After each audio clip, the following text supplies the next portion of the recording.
Então, uma boa noite para todos, todas.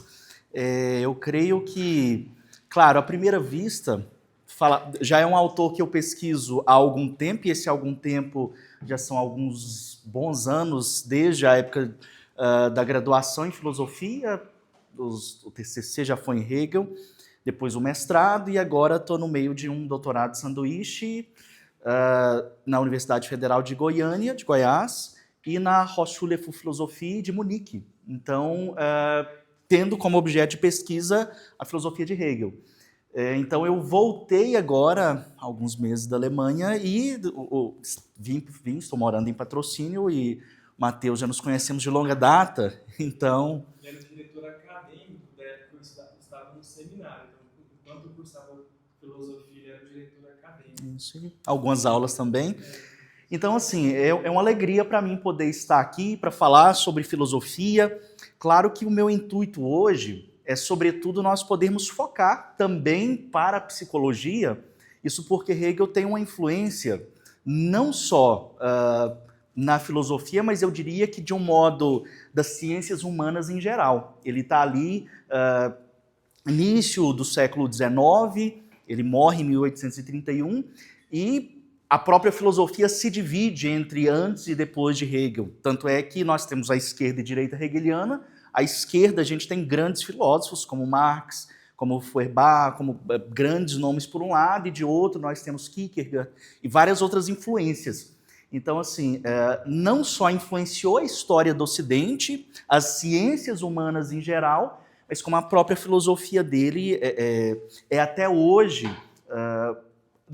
além de ser muito estudada, ela é muito aplicada de diversos modos, e um desses modos é justamente na noção de consciência, que é um pouco do que nós vamos falar um pouquinho aqui hoje. Só para introdução, já que alguns falaram que nunca tive contato com Hegel, o nosso intuito aqui, claro, Hegel tem um sistema muito longo, onde se fala de tudo, ele fala de todos os tratados filosóficos.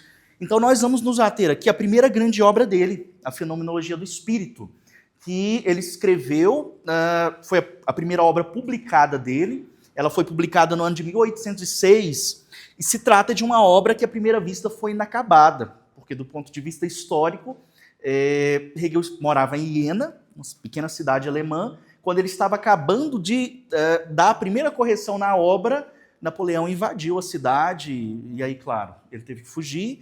Então, essa obra, alguns autores, alguns comentadores vão dizer, ela foi inacabada, então ela não vale como obra, de fato, com todo o rigor acadêmico e filosófico.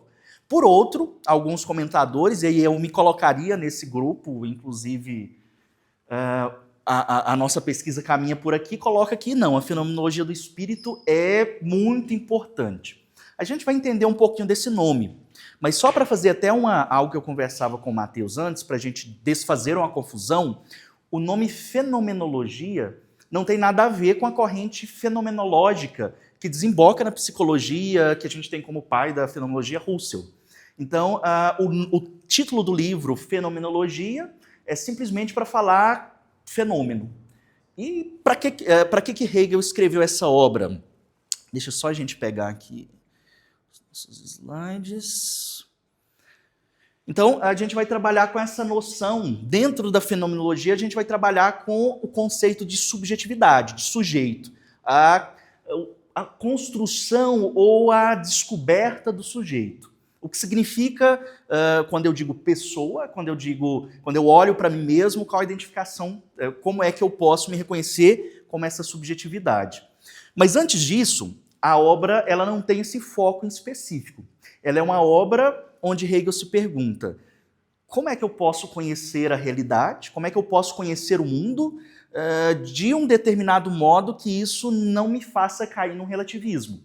Então, ele buscava uma verdade que servisse em vários âmbitos, não a verdade indiscutível, mas um modo de falar da realidade sem que nós ficássemos em opiniões vagas. Era esse o objetivo dele.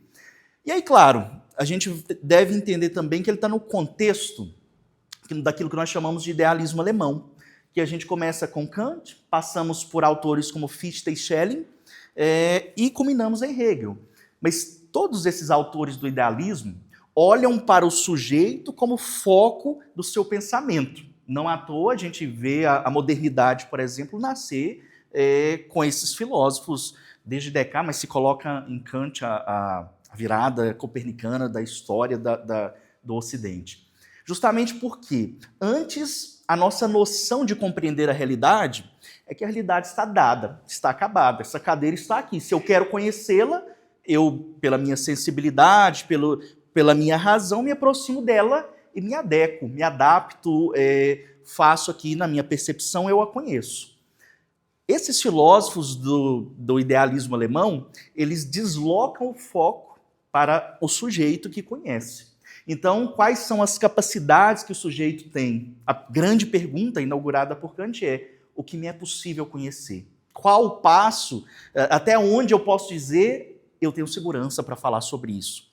Então, o contexto histórico, filosófico seria esse. E aí entra essa obra de Hegel. Por quê? Ele se questiona, tudo bem, até esse momento, Kant disse que eu não posso conhecer tudo. Os meus sentidos, a minha razão, ela é limitada. E Hegel vai dizer, mas isso não faz sentido, porque se eu me proponho a descobrir a realidade e já dou como pressuposto que eu nunca vou conhecê-la de fato, não faz sentido dar esses passos para buscar o conhecimento. Qualquer caminho que eu chegasse poderia ser colocado em dúvida. Então esse método não serve. E o que é que ele se propõe? E aí eu creio que é o que entra justamente na nossa discussão aqui hoje. Ele se propõe a observar, como alguém consciente, a observar como o ser humano busca o conhecimento, como o ser humano conhece a realidade. E nesse modo como se apresenta, seja analisando, aqui há várias interpretações da obra, seja uma criança à medida que ela se desenvolve, se torna madura e vai aprofundando o seu desenvolvimento racional, seja do ser humano como humanidade, como um todo. Depois a gente vai entender isso. Mas nessa caminhada que ele se propõe a desenvolver, então ele escreve a obra. Por isso fenomenologia, ou seja, aquilo que se apresenta da consciência enquanto ela está conhecendo. Mas nós vamos por partes para que fique mais fácil da gente entender a obra. Eu diria que a problemática, não especificamente da obra, mas daquilo que a gente vai percorrer aqui hoje, é justamente essa. O sujeito, a pessoa, aqui a gente poderia usar vários termos, mas quando se diz sujeito, sobretudo na filosofia hegeliana, ele entende, ela está muito mais vinculada ao ser humano como um todo. Não simplesmente o aspecto racional, mas entra também o aspecto corpóreo, tanto é que o sistema hegeliano parte desse modo. Ele começa a falar de uma filosofia lógica, racional, depois ele passa para aquilo que ele chama de filosofia da natureza, onde ele desenvolve inclusive teses sobre biologia e fala sobre o corpo, mas a noção de espírito para ele é a mais fundamental, porque ela engloba o ser humano na sua totalidade. E aí nós vamos chegar a essa concepção. Mas desde o início, ela é importante por isso, porque para ele falar de sujeito é falar do ser humano como um todo, não simplesmente algum aspecto. A própria filosofia dele, aquilo que ele chama de absoluto, então ele vai falar de espírito absoluto, ele vai falar de saber absoluto. Absoluto não significa tudo, significa o todo. Qual a diferença? Quando ele se propõe, por exemplo, a filosofia ou qualquer conhecimento deve buscar um saber absoluto. Ou seja, não é que nós vamos dar uma última verdade sobre as coisas. Não é que a psicologia vai dar uma resposta que não possa ser contraposta em algum momento. Senão ela deixaria de ser ciência. Mas trata-se de observar na integralidade aquela perspectiva, aquela realidade. E isso vale para o ser humano. Então, quando nós nos perguntamos se o sujeito nasce pronto ou torna-se sujeito, Hegel não toma de início a perspectiva de que nós somos seres, de certo modo, já dados, já nascemos do modo como somos, cheios de potencialidades, razão, sensibilidade, e só desenvolvemos essas potencialidades. Ele desenvolve a sua tese dizendo, e aí nós vamos ver passo a passo sobre isso, de que o ser humano se forma. Mas no início da obra aparece justamente esse questionamento. Alguém, como sujeito, quando nós nos deparamos em sociedade com as outras pessoas, o modo como a pessoa pensa, aquilo que a pessoa faz, aquelas que são as ideias que ela desenvolve, isso, de certo modo, já estava dentro dela e ela simplesmente desenvolveu, ou é algo novo? É algo que ela vai produzindo. Então, diante dessa problemática, nós vamos para 3 pontos importantes sobre a fenomenologia enquanto obra. Primeiro ponto, o caminho fenomenológico da consciência. Quando Hegel se propõe a dizer qual o caminho daquilo que o ser humano conhece, ele diz, temos que olhar então para a nossa consciência. Consciência enquanto aquela que tem contato com o mundo.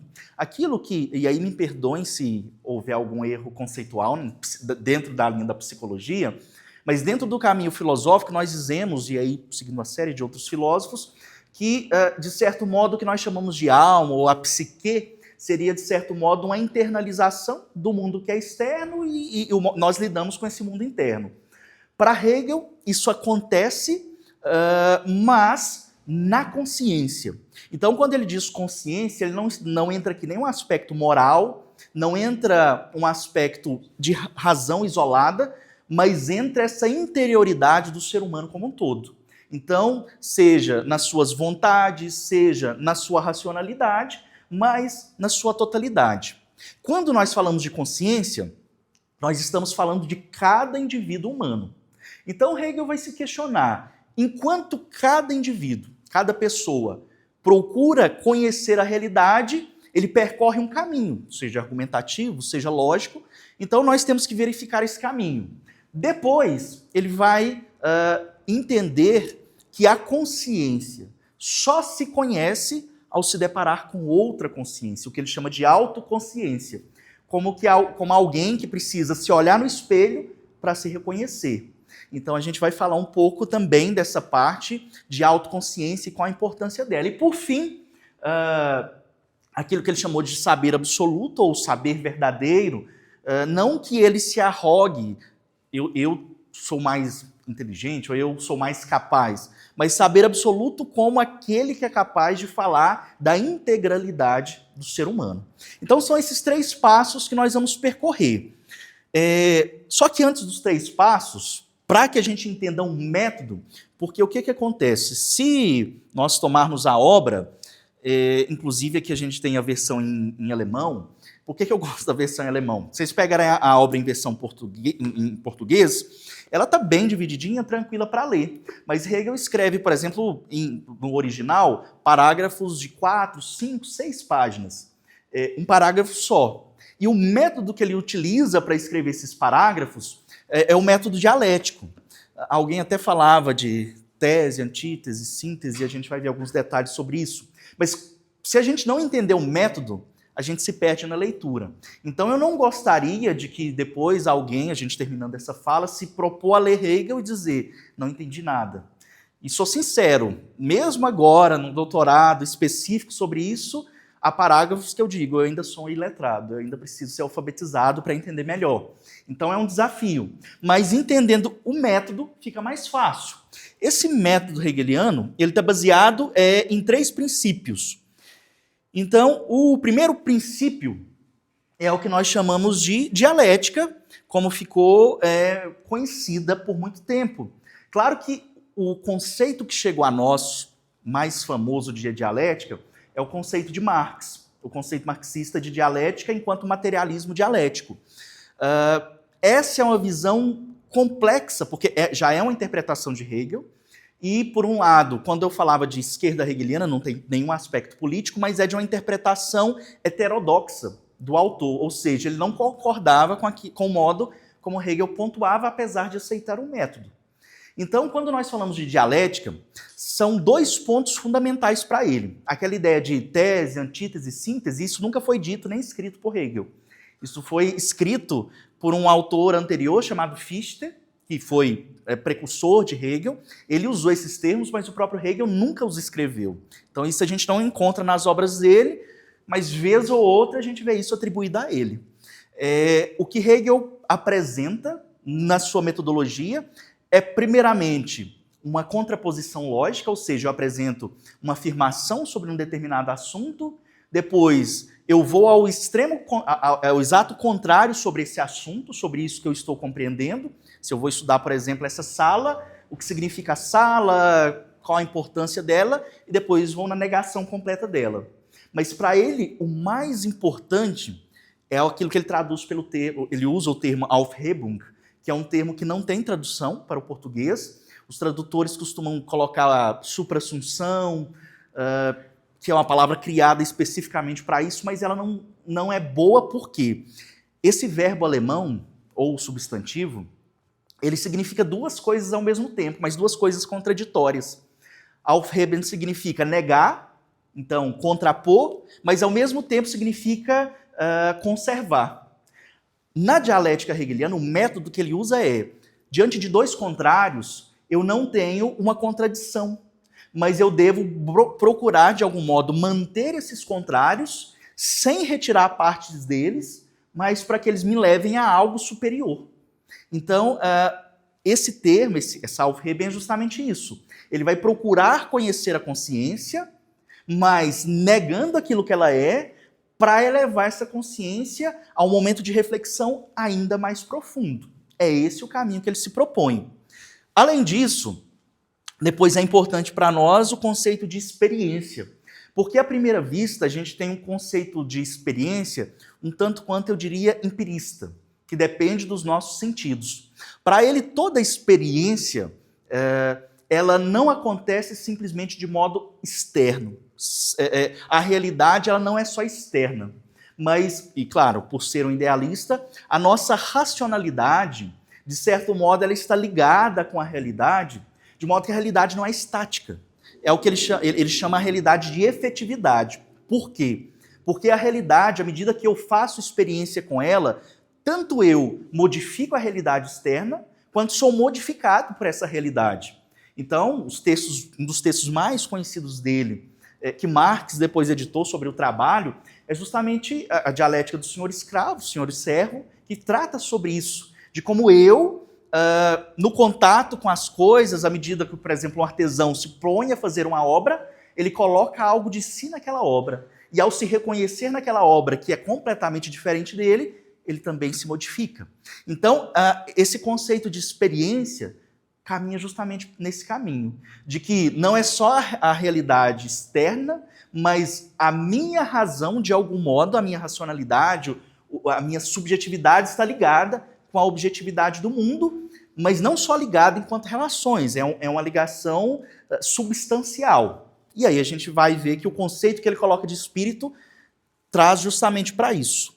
E por fim, o último ponto para que a gente possa falar sobre os passos que nós vamos dar a seguir, ele vai dizer o seguinte: olha, se eu vou observar a consciência, eu devo observar ela desde do ponto de vista mais banal. Então eu vou observar como uma criança aprende. Ele não utiliza exatamente o termo criança, mas quando ele começa a descrever, a gente percebe isso. Então ele se questiona, qual que é o conhecimento mais simples que nós temos? É o conhecimento sensível, é como eu me coloco diante de algum objeto, e diante desse objeto, eu tenho certeza que eu consigo falar sobre ele, porque ele está diante de mim. E assim ele vai galgando, pelo caminho dialético, afirmação, negação e suprassunção, ele vai percorrendo alguns passos, e esses passos nós vamos ver agora, para que a gente possa chegar à subjetividade. Então, só uma citação da fenomenologia, que está dividida em parágrafos, justamente porque, seguindo essa lógica que eu disse da tradução, a consciência é de um lado, consciência do objeto, de outro, consciência de si mesma, consciência daquilo que para ela é o verdadeiro e consciência de seu saber desse verdadeiro. Com isso, como ele está se propondo fazer esse caminho? Quando eu me coloco diante da realidade, à primeira vista eu tenho uma contradição, ou seja, aquilo que eu sei sobre aquela coisa, tentando aqui concretizar para nós, eu me defronto com essa cadeira. Então, há o meu conhecimento sobre essa cadeira, então a verdade da consciência para ela mesma, e aquilo que a cadeira é em si mesma, a verdade dela, e a minha verdade sobre essa cadeira. Então, nessa contraposição de verdades, eu preciso encontrar qual persiste. E para isso, é esse o caminho que a consciência vai fazer. Contrapondo esses momentos de conhecimento, eu chego a uma verdade que deve perdurar. Então, para que a gente possa, eu vou passar até mais rápido por esses momentos, o primeiro modo de conhecer que ele chama de certeza sensível, ele vai dizer o seguinte, olha, imaginemos que nós vamos conhecer alguma coisa. Então, estamos observando a realidade. Estou observando o Sol. E, logo de início, a primeira impressão que eu tenho é de que, quando eu falo dessa certeza sensível, é que a consciência dá a si mesma a sua própria medida. Então, aquilo que eu conheço está colocado diante de mim como o mais certo possível. A coisa, aquilo que é conhecido, ela se apresenta para mim de modo imediato. Aquilo que está diante de mim é o mais certo. Tanto é que a gente ainda costuma brincar, olha, se eu não ver, eu não acredito. Mas quando eu vejo, eu não tenho como duvidar, porque está ali diante de mim. E ele vai dizer, à primeira vista isso é válido. Mas qual o problema disso? Quando eu observo essa imediatidade, eu acabo percebendo que a consciência pensa que conhece tudo desse modo. Então, para eu conhecer tudo que existe, para uma criança, por exemplo, que está aprendendo, como é que ela vai se expor ao maior conhecimento possível? Fazendo experiência de tudo. Coloca a mão, coloca a boca, vê. Então, aparentemente, um conhecimento imediato, não preciso de um intermediário. Mas qual o problema disso? Há dois elementos fundamentais para nós falarmos do conhecimento imediato. O aqui e o agora, tempo e espaço. Tudo aquilo que eu conheço por meio da minha sensibilidade, eu necessito de que esteja diante de mim, então num local, aqui, e nesse momento em que eu estou diante dela, agora. Só que ele vai dizer, se o conhecimento sensível era imediato, agora ele já tem duas mediações, tempo e espaço. Mediações sem as quais nós não podemos seguir. É preciso. E o conhecimento que era mais imediato se mostra como mediado. Por isso, a estrutura do conhecimento nesse momento vai nos mostrar que esses marcadores se esvaem tão logo eu faço a experiência. Porque eu digo, eu quero conhecer essa coisa agora. Mas tão logo eu digo agora, que é esse momento exato, o tempo já passou. E eu já estou, aquele agora se tornou passado. Então, a própria consciência chega a esse consenso de que esses passos dados não são suficientes. E ela diz, eu preciso de algo a mais. E aí, claro, eu não vou fazer todo o caminho da fenomenologia, que passa depois pela percepção, entendimento. São momentos em que o sujeito vai conhecendo o mundo e sempre de um modo mais profundo.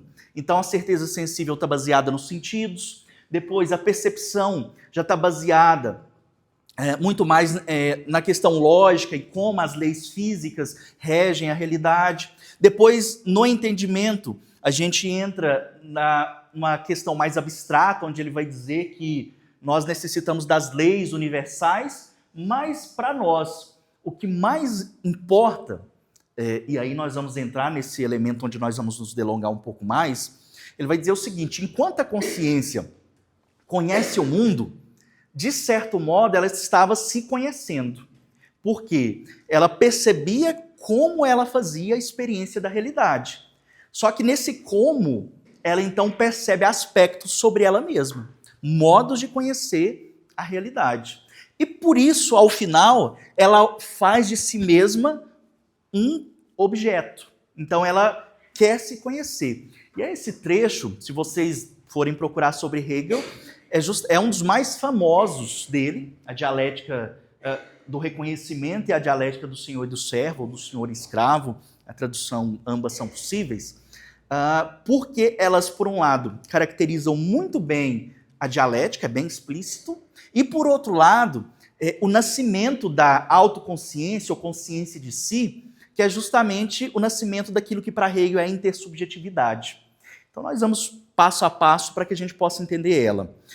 A primeira delas, a dialética do reconhecimento, Hegel vai dizer, à medida que a consciência lida com os objetos, ela lida num sentimento de desejo. Como assim?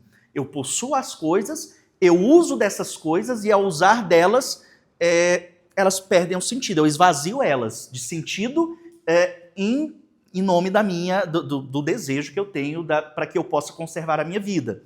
Isso diz respeito a bens materiais, mas a realidade como um todo. Só que qual o problema?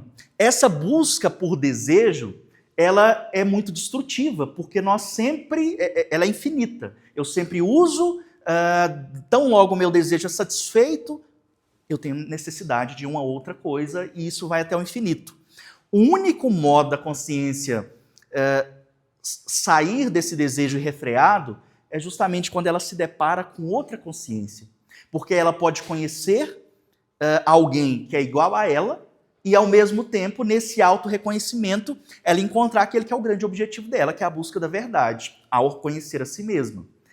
Então, nessa autoconsciência, à primeira vista, tudo ocorre muito bem. Por quê? Porque aqui a gente poderia dizer, num aspecto até psicológico, enquanto eu convivo com a outra pessoa, eu me conheço nas reações que a pessoa tem sobre mim. E ele diz, tudo que eu faço, o outro pode fazer, e tudo que o outro faz são as minhas potencialidades. Então, quando eu me coloco diante de uma outra consciência, é como se eu tivesse um espelho diante de mim. Só que qual o problema disso? Ele vai dizer que essas consciências elas entram em conflito muito fácil. Porque quando eu me pergunto se tudo que eu posso fazer o outro também pode, então aquilo que eu fazia com os objetos, o desejo, usar desses objetos para autossatisfação, eu poderia fazer com ela e ela pode comigo. Então entra aqui uma luta, que ele vai dizer, uma luta de vida ou morte para conservar essa vida. E uma das consciências que se coloca mais forte que a outra, e aqui já usando a linguagem figurada, ele vai dizer, uma se torna senhor e a outra o servo. O servo seria aquela que vai até a realidade, trabalha a coisa para o seu senhor para que ele possa conhecê-la, para que ele possa usar dela. E esse senhor é aquele que tem o domínio, porque ele tem a vida do seu servo nas suas mãos. Qual é o problema? À medida que o servo trabalha a realidade, ele se reconhece naquela realidade, no seu trabalho. Já o senhor que recebe a coisa pronta, não se forma, não tem esse autoconhecimento que é a grande busca da consciência. Então ele acaba tornando-se dependente do escravo. E no final das contas, pelo caminho dialético, tem todo um malabarismo que Hegel faz aqui, ele vai dizer, aquele que era senhor se torna escravo, porque ele depende do seu servo. E aquele que era servo se torna senhor de si mesmo, porque se autoconhece no seu trabalho, na sua obra, no seu manuseio da realidade. E o servo é essa consciência que é capaz de se auto-reconhecer na realidade, no outro, e ao mesmo tempo como que sair de si mesmo e perceber na sua minuciosidade, sua subjetividade. E com isso, claro que a obra entra em alguns outros detalhes, nós entramos no conceito que é mais importante para Hegel, que é o conceito de espírito, que não tem nenhuma conotação religiosa ou qualquer conotação que a gente já tenha anterior. Hegel vai dizer o seguinte, olha, se a intersubjetividade, ou seja, se esse encontro de consciências é tão importante para eu me conhecer, então tem que ter alguma coisa que nos faça estar juntos de algum modo. Porque, de certo modo, todo conhecimento para Hegel parte da intersubjetividade, do contato, das relações entre as pessoas com o mundo, entre as pessoas com a lógica e assim por diante. Então, nesse conceito de espírito, de certo modo, ele vai dizer, olha, à medida que eu conheço o mundo, eu não estou isolado. De certo modo, eu já herdo um arcabouço teórico, um arcabouço cultural, do contexto histórico onde eu vivo, da história da humanidade como um todo, das teorias. Então, de certo modo, eu herdo tudo isso, mas ao mesmo tempo, ao receber essa herança, eu trabalho ela de algum modo e ela passo à frente. Então, para ele, a nossa racionalidade como um todo, ela está unida. É o que ele chama de espírito. O espírito seria como se a nossa coletividade humana produzisse, ainda que não conscientemente, ela produz e progride nessa perspectiva do espírito. Para ficar mais fácil a gente entender, ele usa, por exemplo, a questão da história. Ele vai dizer o seguinte, olha, parece que o modo como um povo na história se desenvolve é completamente diferente do modo como outro povo se desenvolve. Mas se a gente for fazendo uma leitura histórica e começar lá desde os povos mais antigos, a gente vai ver que um povo, ao dominar outro, assume uma parte da cultura, mas não fica preso àquela cultura, mas a eleva. Aí o caminho dialético. E na concepção que ele tem, existe como que um espírito do povo, o que ele aproxima da cultura, da ética. Tudo isso que vai sendo herdado não se dá ao acaso. Então, com isso, a gente estaria dizendo, eu, individualmente, como pesquisador, enquanto eu estou produzindo conhecimento, de certo modo eu não estou isolado. Ainda que eu vá para uma ilha e não tenha contato com ninguém, eu começo a produzir algo e isso está ligado com a racionalidade humana como um todo. Claro, isso não é um espiritualismo, não é por um viés nem religioso. A noção dele é que a história tem uma teleologia, ela tem um sentido, ela tem uma caminhada. E essa caminhada é o desenvolvimento do próprio espírito da humanidade.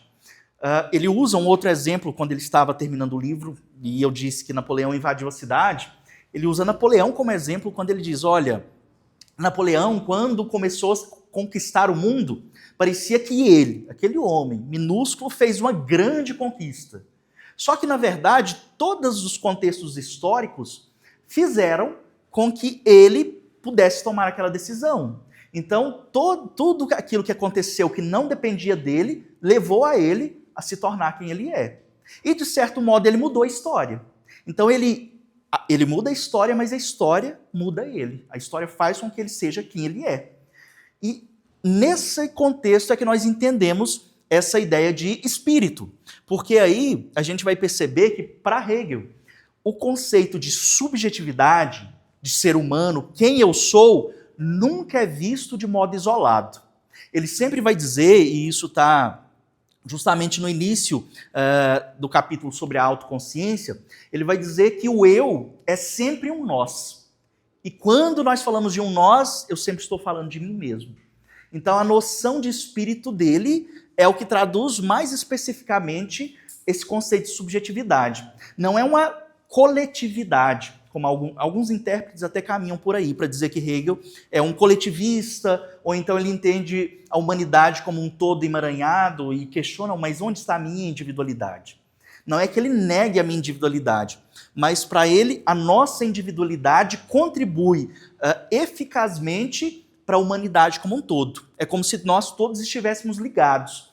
E a minha ação faz com que ela tenha impactos na vida do outro, e não só tem impactos, mas transforma aquilo que o outro é, porque nós todos caminhamos enquanto espírito. E aí, essa noção de espírito é muito interessante, porque quando nós falamos de subjetividade, de sujeito, nós rompemos com a ideia, de certo modo, solipsista, que nos vem na história da filosofia desde Descartes. Por quê? Porque Descartes, quando fala de penso, logo existo, é sempre uma experiência que eu faço, eu de modo isolado. Então, quando eu me pergunto pelo sujeito, me pergunto por mim mesmo, eu olho para dentro e me questiono sobre aqueles que são meus pensamentos, e tudo isso acontece, de certo modo, isolado. Hegel é o primeiro a dizer, olha, quando você olha para dentro, as suas respostas não serão simplesmente sobre você, mas serão sobre o mundo. E por isso, outra frase marcante dele é justamente o real é o racional e o racional é o real. Ou seja, a minha racionalidade está ligada com a realidade não simplesmente do ponto de vista de relações, mas como identidade. Aquilo que eu penso é o que a realidade é de fato, porque essa intersubjetividade me leva a esse caminho. E aí, caminhando já para algumas conclusões que eu creio que sejam importantes para nós, e tendo aqui do ponto de vista até mais específico, eu creio, da psicologia, a grande noção que nós devemos ter eu resumiria desse modo. Em Hegel, tornar-se sujeito não é fechar-se em si mesmo, mas atravessar o mundo, perder a ilusão da imediatidade, encontrar o outro, encontrar no conflito do reconhecimento e descobrir que o eu só é plenamente eu quando participa de um nós. Então, essa noção de que eu só posso falar de mim mesmo quando eu tenho o outro diante de mim, ela é muito importante. E muitas discussões, e aqui a gente tem um campo muito vasto para falar, por exemplo, sobre a dignidade da pessoa humana, a dignidade do sujeito. Ele é digno porque ele é alguém igual a mim, mas não só porque é alguém igual a mim, mas é uma parte de mim mesmo. Essa noção de espírito traz justamente essa noção. Quando nós falamos de, por exemplo, leis, de ética, de moral, para Hegel a moralidade é a concretização da minha consciência individual como o bem comum de todos. Então essa noção de espírito, do eu que influi no todo, ela é muito importante. E aí, até dando assim, eu vou fazer como Francisco, abrir um parêntese, a minha pesquisa do doutorado entra justamente num passo a mais a respeito do espírito, porque muitos vão dizer, então essa visão de Hegel é mais uma visão sociológica. O homem como sociedade, o homem enquanto dos seus aspectos não só sociais, mas da ciência moderna como nós temos, mas ao final da sua obra, quando ele fala de espírito absoluto, ele nos leva a entender que, de certo modo, nós, enquanto nos desenvolvemos enquanto humanidade, nessa caminhada do espírito, à medida que estamos unidos, nós caminhamos para uma unidade metafísica. Que sentido ele coloca isso é algo que a gente tem que discutir melhor. Mas no sentido de que extrapola as nossas razões individuais. É como se ele dissesse, se nós pudéssemos unir nossas razões todas em uma só, ela é maior do que a unidade. O todo é maior do que a união das partes. E aí essa unidade é o que ele vai desembocar, e aí ele vai colocar mais como pergunta do que como resposta. Poderíamos falar aqui de um contato com a transcendência, poderíamos falar de um super-homem, mas não é o caso. Mas como entender esse espírito absoluto é algo que permanece ainda aberto para que a gente possa compreender. E três conclusões para enumerar. Bom, como eu sou hegeliano, então tem sempre esse ritmo triádico. Mas 3 conclusões que eu creio que são interessantes para nós. A primeira delas, esse sujeito nunca nasce pronto. Eu creio que vocês, mais que ninguém, quando tem contato com as pessoas, quando vão fazer um atendimento, percebem isso como nunca. Por mais que a gente tenha as mesmas ferramentas, o mesmo método para tocar um ser humano, cada ser humano é único. E na perspectiva hegeliana, eu diria, a sua formação, a sua autoformação depende inteiramente do outro e faz com que esse conjunto de experiências torne cada sujeito, ao longo da sua vida, diante dessa caminhada, uma pessoa única. E voltaria até o que diria Heráclito, quando ele diz que nós nunca entraremos nas águas do mesmo rio, porque as águas mudam e nós mudamos. E aqui eu diria, de uma perspectiva hegeliana, isso com maior força. Nós nunca nos defrontaremos conosco do mesmo modo, porque a cada experiência vivida, nós reconheceremos ainda mais a nossa subjetividade. Depois, o eu precisa de um outro para ser ele mesmo.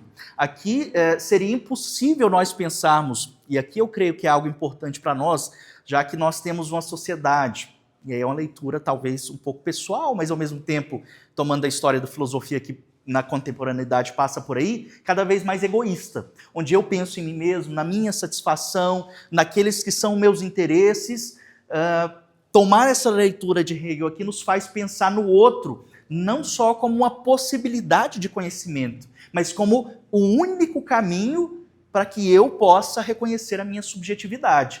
E aqui eu diria, em todos os aspectos, seja do ponto de vista racional, seja do ponto de vista de emoções, seja para esse desenvolvimento. E, por fim, o sujeito é sempre mais que a sua individualidade. Individualmente, nós até podemos percorrer um determinado caminho, podemos conseguir resultados. Mas quando falamos de subjetividade, nós não podemos entendê-la, não podemos entender o sujeito só como indivíduo, isolado. E aí o próprio Hegel fala, por exemplo, se nós vamos discutir valores humanos, a moralidade ou não de algum povo, nós nunca podemos pensar no bem de uma pessoa isolada, mas temos que pensar no todo, ainda que isso não signifique pensar só num coletivo, por assim dizer. E para encerrarmos, essa frase que é de um dos autores que muito me influenciam, para Hegel o sujeito não é uma interioridade isolada que depois se socializa, não é essa a ideia do social. Ele é desde o início uma realidade mediada pelo corpo, pela linguagem, pelo desejo, pelo trabalho, pelo conflito, pela cultura e pelo reconhecimento. A verdade do eu não é isolamento, é o espírito, é o eu que é nós. Então, essa visão que, por um lado, vincula a minha personalidade, aquilo que eu sou, com o outro, com essa alteridade, apesar de ele não usar a palavra alteridade, ele sempre cai na questão do espírito, ela é fundamental para que a gente possa desenvolver qualquer perspectiva, qualquer diálogo. Não à toa, muitos pensadores, muitos comentadores até trabalham sobre essa questão da fenomenologia do espírito, não só como desenvolvimento do indivíduo particular, a criança que desenvolve e se aprofunda seu conhecimento, mas como a história do ser humano como um todo. Porque se a gente pegar a obra, depois que lê a primeira vez, na segunda vez que você lê, você vai perceber que ele trabalha como o ser humano foi aprofundando, desde as formas mais arcaicas, na pré-história, até nós chegarmos na história da filosofia com o iluminismo, que ele coloca como um momento de ápice da razão. Então eu creio que, claro, de modo bem rápido, até desculpe pela fala acelerada, mas eu ficaria decepcionado se não conseguisse trazer pelo menos um pouco de informações, já que é o primeiro contato que muitos de vocês estão tendo com Hegel. Mas fiquem à vontade, eu creio que a gente tem ainda alguns minutinhos para perguntas, algum interesse, se quiserem alguma indicação de leitura. Eu até trouxe aqui uma bibliografia, está bem pequenininho, mas tem muita coisa que vocês podem ler. E ao final, eu vou pedir a sua ajuda, Matheus, eu trouxe, a gente tem que fazer propaganda também, né? Eu trouxe a gente sorteia.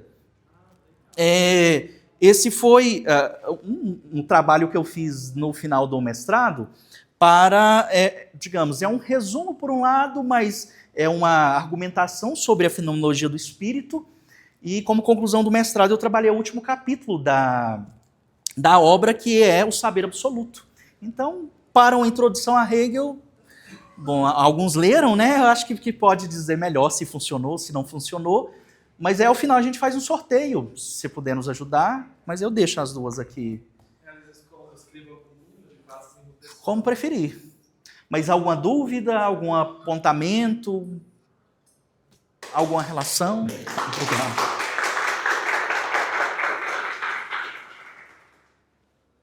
Alguém tem alguma dúvida?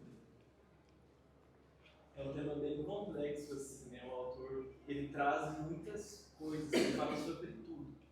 Acho só uma coisa que eu acho que seria legal comentar, uma dúvida também, assim, que Hegel ele sempre fala de um espírito absoluto, de um todo. Aí até uma crítica que a gente vê na história da filosofia, se comentou um pouco, de Kierkegaard, quando ele fala que o eu está esquecido do indivíduo, né? Depois ele traz toda a filosofia dele. Como que a gente pode pensar esse eu individual nesse processo de autoconhecimento? Porque dentro da psicologia, muitos pacientes eles chegam que não têm um conhecimento de si, que têm relações muito distorcidas, todo bagunçado, assim. Como que a gente pode, às vezes, entender esse autoconhecimento individual, assim? Perfeito. Para ajudar uma pessoa, né? Perfeito. Eu diria o seguinte, de certo modo, esse caminho para o espírito, por isso que eu afirmei algumas vezes que não é uma coletividade, não é a compreensão, não é uma supressão, seja da minha individualidade, seja daquilo que sejam os meus gostos, os meus problemas em particulares, nada disso. O objetivo de Hegel aqui é oferecer ferramentas para que se possa trabalhar a mim mesmo. Só que essas ferramentas, se eu não as tenho, se torna muito mais difícil olhar para essas questões. Então, numa perspectiva hegeliana, eu diria o seguinte: ele está te dando ferramentas, seja, como é que eu posso conhecer melhor a mim mesmo? É como se você, sendo aqui usando um exemplo muito banal, se você dissesse para um peixe, diga o que é a água, e o peixe está dentro da água. Então ele jamais vai poder dizer o que é a água se ele não sair dela. A perspectiva de Hegel é essa, é como se ele, esse processo dialético, eu tentar sair de mim mesmo, para que me olhando de fora, eu consiga falar sobre mim. Só que eu não consigo tirar, sei lá, minha razão, tirar minha cabeça e olhar para mim e me descrever. Então, na relação com o outro, eu consigo, olhando para esse outro, dizer quem eu sou. E aí eu diria, aí aqui talvez eu possa estar sendo, é teoria minha, né?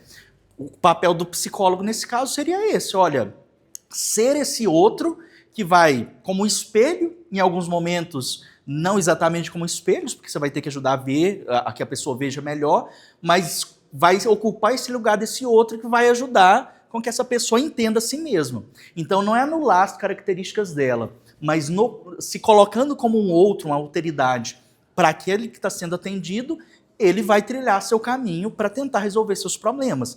Então eu creio que nesse sentido até ajuda para que a pessoa possa se conhecer mais. Claro que a crítica de Kierkegaard, porque ele caminha muito para essa questão, ele é mais, não individualista, mas o eu mais personalista. Mas a crítica dele faz sentido se nós tomarmos a leitura, aí sim, marxista, porque ela vê se eu como o espírito como uma classe. Então, daí surge a luta de classe. Então, aí sim, é uma massa, por um lado. Mas eu diria, se a gente vai no próprio Hegel, não. A individualidade é conservada, até porque o movimento dialético ele não elimina. Ele faz com que o eu individual continue existindo no nós, que é o todo. E é até interessante que essa onda da IA, a gente fala, até na segunda que a gente comentou, né, de fazer terapia com o ChatGPT, por essas questões. Aí a gente percebe que esse processo de autoconhecimento ele precisa do humor. Exatamente. Por isso que é importante, a diferença de fazer terapia com o ChatGPT, tá só um conhecimento, tá? Exatamente. Foi até bom você falar, estou acabando um artigo agora exatamente sobre isso, sobre a noção de consciência em Hegel e o ChatGPT. E a conclusão é, ele nunca poderá ser uma consciência, ela sempre será uma ferramenta, mas jamais uma consciência que substitua a nossa humanidade. Por isso não vou ter medo de uma Matrix, da revolução das máquinas e assim por diante. Sim? Eu não conheço nada de vida, mas a partir do momento que você foi apresentando, eu fui criando algumas referências com metodologias de pensamento de Merleau-Ponty. Como é essa relação aí? Eu diria o seguinte,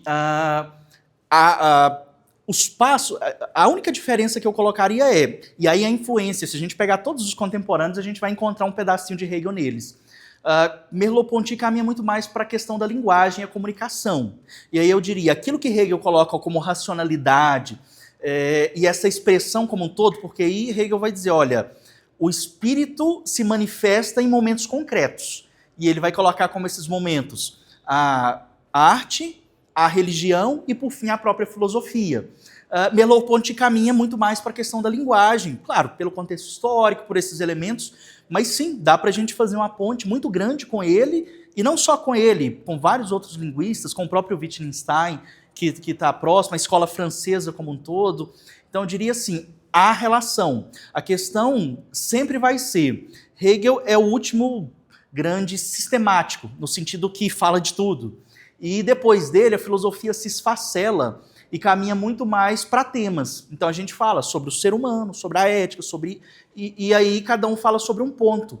Ele falou sobre tudo, ou pelo menos tentou falar sobre tudo. Isso por nada.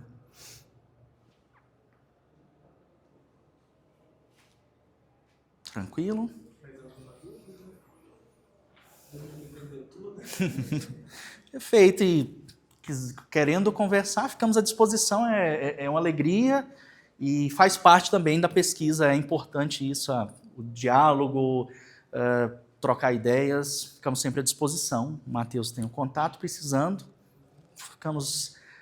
Podemos conversar. Então, vamos sortear. Eu vou escrever 2 nomes.